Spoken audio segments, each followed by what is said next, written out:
Hi friends, ఈరోజు ఒక మంచి హెల్తీకరమైన రెసిపీతో మీ ముందుకు వచ్చేసాను. అది ఎలా తయారు చేయాలో ఇప్పుడు చూసేద్దాం. ముందుగా అవిసె గింజలు, బాదం, గోడంబి, walnuts, pumpkin seeds, sunflower seeds, నెయ్యి, నువ్వులు, గసగసాలు, లయన్ డేట్స్ ఇవన్నీ సిద్ధం చేసుకొని ఒక కడాయిలో ఇక్కడ చూపించినటువంటి వేసుకొని కొంచెం బాగా ఫ్రై చేసుకోవాలి. మరి మార్చకూడదు.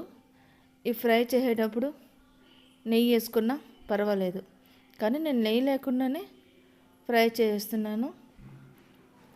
మరి ఎక్కువగా మార్చకండి, లైట్గా అట్లా వేడి చేసుకోండి.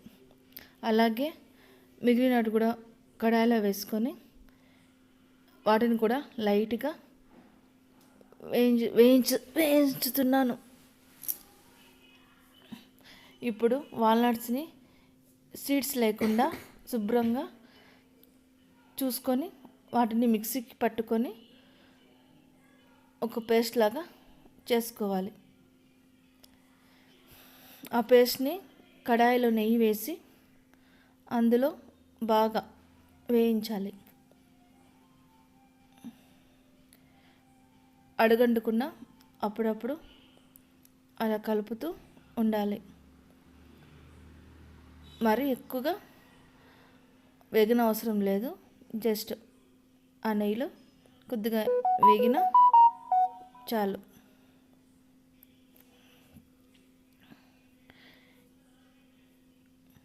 ఈ మిశ్రమంలోని ఇప్పుడు పక్కకు తీసుకొని అందులో మనం పొడి చేసుకున్నటువంటి డ్రై ఫ్రూట్స్ను అందులో వేసేసుకోవాలి.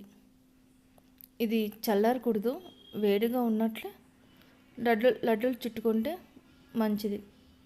ఇది ఎంతో హెల్తీకరమైన, మరి అమ్మాయిలకి చాలా హెల్తీకరమైన ఫుడ్. ఏ వయసులో వాళ్ళైనా దీన్ని తినవచ్చు. ఇప్పుడు వేడివేడిగా లడ్డూలు చుట్టుకుంటే ఎంతో రుచికరమైన డ్రై ఫ్రూట్స్ లడ్డు రెడీ.